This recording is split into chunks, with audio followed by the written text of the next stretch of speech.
Pope Francis named Cardinal Luis Antonio Tagle as Prefect of Propaganda Fide. And we will never be alone. Emmanuel, God with us. Global recognition and a vision that terrifies traditionalists. Is Cardinal Luis Antonio Tagle being prepared to take the throne of St. Peter? Or is he facing a hidden battle within the church that could destroy his chances? Stay with us. What happens next will shock you. Luis Antonio Tagle is not just any cardinal. He is a figure who has captivated millions, a man whose influence stretches from the slums of Manila to the grand halls of the Vatican. Born on June 21, 1957, into a devout Catholic family in the Philippines, Tagle grew up in a country where faith is woven into everyday life. From an early age, he displayed unusual compassion and humility, traits that would later define his journey through the church. How did a young seminarian from Southeast Asia rise to become one of the most powerful men in the Catholic Church? What makes him so often compared to Pope Francis? And could he, against all odds, one day sit on the throne of St. Peter? Tagle attended Jesuit-run schools, excelling academically and developing a love for theology and philosophy, but it was his warmth and kindness, even as a child, that set him apart. At 16, he entered the seminary and was ordained in 1982 at just 25 years old, marking the start of an extraordinary journey. Unlike many clerics who sought prestige, Tagle remained focused on the people, especially the poor and marginalized, and his emotionally charged sermons made him relatable to ordinary Catholics, even as they raised eyebrows among traditionalists. In the 1990s, he pursued further theological studies at the Catholic University of America, specializing in ecclesiology, and his academic brilliance earned him a place on the International Theological Commission, personally selected by Pope John Paul II, a rare honor for someone so young and from outside Europe. Then, in 2001, Tagle was unexpectedly appointed Bishop of Imus, a move some saw as a demotion, but those who knew him understood this was exactly where he wanted to be, among the people, choosing a modest house over a lavish residence and riding a bicycle rather than using a chauffeured car.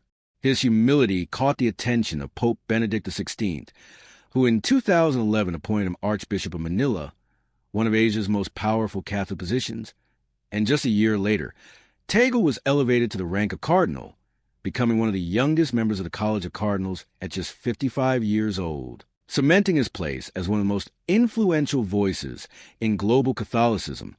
Yet his rise was not without opposition, as his progressive views and emphasis on humility and inclusion did not sit well with all Vatican factions, and whispers emerged among those preferring a shift away from Francis' vision. Recent speculation around Pope Francis' health and potential resignation has thrust Tagle into the global spotlight like never before. Could he really be the next pope, or is there more to the story? Something hidden beneath the surface? The Catholic Church has been shaken by a development so unexpected and potentially world-altering that many are in disbelief. Pope Francis recently appointed Cardinal Tagle as his special envoy to the National Eucharistic Congress in the United States, a historic gathering set for July 2024. This is no routine assignment, but a public and deliberate show of trust, signaling that Pope Francis sees Tagle as one of his closest and most capable leaders. Why this appointment? Why now? And could this seemingly simple decision be the clearest indication yet that Tagle is being positioned for something far greater? A renewed commitment to the Church's mission is at the heart of the upcoming National Eucharistic Congress, the largest event of its kind in decades, and the fact that Pope Francis chose Cardinal Luis Antonio Tagle, above all others, to represent him has sparked intense speculation. Normally, such an appointment might have gone to an older, more senior cardinal steeped in Vatican diplomacy, but instead, the Pope selected Tagle, a man known not for political maneuvering, but for his deep emotional connection with ordinary believers. This move is no mere coincidence.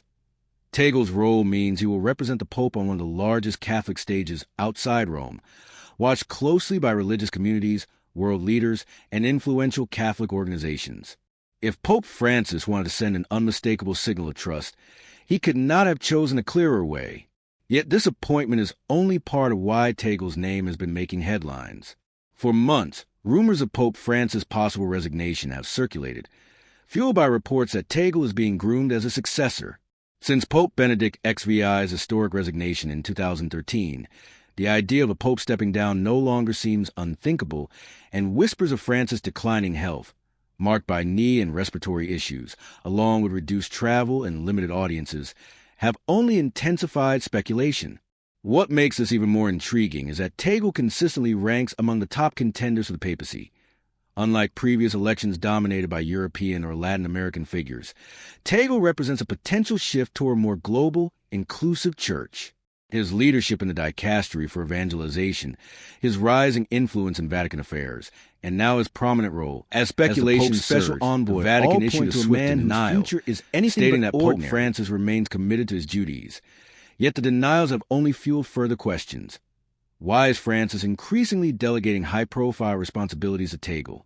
Is it merely preparation for the next generation of church leaders, or is something deeper at play? One thing is certain. Tagle's influence within the Vatican is growing rapidly. His alignment with Pope Francis was further confirmed through his reflections on the encyclical Dilexit Nos, He Loved Us, one of Francis' most theologically significant works, which emphasizes love, mercy, and compassion over rigid formalism. In discussing the encyclical, Tagle described it as a guiding light for the Church's future, highlighting that true evangelization is not about institutional power, but about authentic relationships, warning against a church disconnected from people's real struggles. Perhaps most telling was his emphasis on humility and leadership, stressing that Dilexit Nos calls for leaders who embody God's love through listening and walking with the people.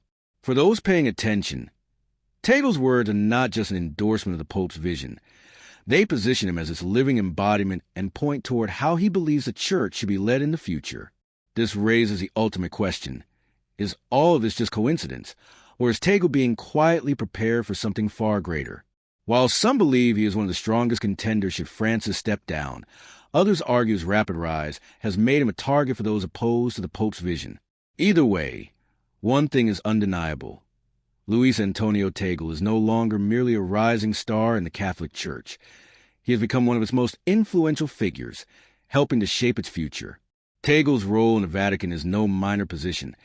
As pro-prefect of the dicastery for evangelization, he sits at the heart of the Church's crucial mission, overseeing global missionary activity and ensuring Catholic communities, particularly in developing countries, have the support they need to flourish. Historically, this dicastery has wielded enormous influence, managing vast financial resources.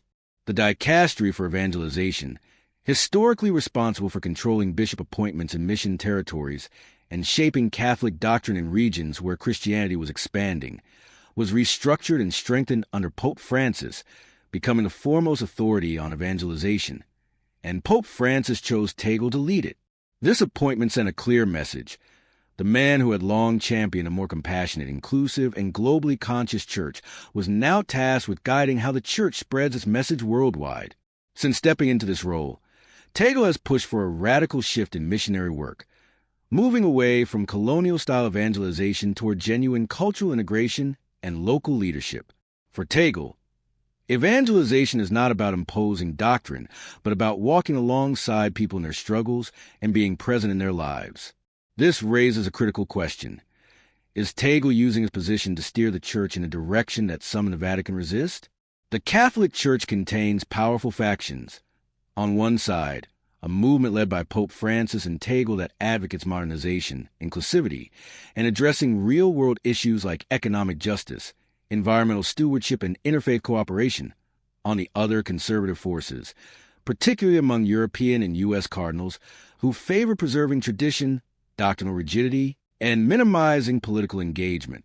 Tagle's career has embodied Francis' vision, as he has consistently spoken against poverty, urged climate action, and promoted dialogue between Catholics, Muslims, and other faiths. Known for his pastoral leadership, Tagle is a cardinal who sits with refugees, eats with the homeless, and weeps when speaking about injustice, an approach that has won admiration worldwide, but stirred controversy within conservative Vatican circles. As speculation about Pope Francis' eventual successor grows, the Church stands at a crossroads. Will elect a leader aligned with Tagle and Francis, cementing a progressive transformation, or turn to the traditionalist camp, potentially reversing recent reforms? Despite these tensions, Tagle has avoided the typical political maneuvering of Vatican power struggles, leading instead with humility and simplicity, and yet his rise has been unstoppable, making him one of the most recognizable and beloved church figures today. The pressing question is whether Tagle's rise will deepen divisions within the church or whether he might, in fact, become the bridge uniting its conflicting visions. Tagle's influence extends beyond the Vatican to his native Philippines, where, for nearly a decade, he was the nation's most influential Catholic figure. As Archbishop of Manila from 2011 to 2019, Tagle was not just an administrator of one of Asia's largest archdioceses, but a powerful moral voice during a time of national turmoil. Unlike religious figures who kept their distance from politics, Tagle declared early on that his faith could not remain silent in the face of injustice. He spoke out against corruption, defended the poor, and most notably, directly opposed President Rodrigo Duterte's violent war on illegal substances. Beginning in 2016, Duterte's campaign led to thousands of extrajudicial killings, often targeting the poorest communities, under the justification of eradicating drug use at any cost. As the world watched in horror, many church leaders hesitated to speak out, but not Tagle. He denounced the violence, called for justice, and delivered homilies that cut through fear and political rhetoric, urging Filipinos to remember the sacredness of every human life. Under his leadership, the church became a refuge for the persecuted, offering protection, legal aid, and rehabilitation programs for former substance users. But not everyone viewed Tagle's actions as noble. He became a target for Duterte's supporters, many of whom saw the Catholic Church as an outdated institution meddling in political affairs. Duterte himself was openly hostile toward the clergy, mocking bishops and priests in his speeches, and even calling the Catholic Church the most hypocritical institution in the country. Despite threats and accusations, Tagle did not waver, remaining one of the few high-profile figures willing to challenge the administration without resorting to combative language in return. This is perhaps what makes him so unique. Unlike many politicians or even some church leaders, Tagle does not attack. He listens, responds, and embraces, confronting power through an unshakable belief in mercy and justice. This approach has only deepened his popularity among Filipino Catholics, who see him not just as a leader, but as a symbol of hope in a divided nation. Even after leaving the Philippines for his Vatican role in 2019, his presence is still felt across the country. With his speeches broadcast from Rome, pastoral letters circulated widely, and crowds lining up for hours during his visits just to see him or receive his blessing. This enduring loyalty has sparked one of the most fascinating possibilities in modern church history. Could the world see its first Filipino pope? While once unthinkable, the idea is now plausible. The election of Pope Francis shattered the centuries-long European dominance of the papacy, proving a non-European could rise to the highest seat in the church. If this shift continues, Tagle could emerge as the strongest contender from Asia, a continent where Catholicism is rapidly growing. A Filipino pope would be a monumental shift, bringing the Vatican a fresh perspective shaped by the struggles of the global South, poverty, migration, and political instability, realities faced daily by many Catholics. Tagle's influence, however, extends beyond the Philippines. He has been instrumental in strengthening the Church's presence across Asia, advocating for local church autonomy, and ensuring Asian Catholicism is deeply rooted in its own cultures and histories rather than simply mirroring European traditions. His commitment to interfaith dialogue is particularly notable, as Asia's religious diversity demands a spirit of collaboration, not competition, and Tagle has worked closely with Buddhist, Muslim, and Hindu leaders to promote peace and mutual respect. His efforts have earned admiration from both Christian and non-Christian communities, with many seeing him as a bridge between faiths, nations, and perspectives. Tagle's influence in the Philippines is undeniable. His leadership in Asia continues to grow, and his loyalty to Pope Francis has positioned him as a key player in Vatican politics. But with all this power, the critical question remains: will he be seen as a force of progress or a threat to the traditional order? That answer may come sooner than expected. The papal election process, while marked outwardly by white smoke signaling a new pope, is shaped by political dynamics few understand. When a pope dies or resigns, the College of Cardinals, currently about 120 members under age 80, gathers in Rome to choose the next leader of over 1.3 billion Catholics worldwide.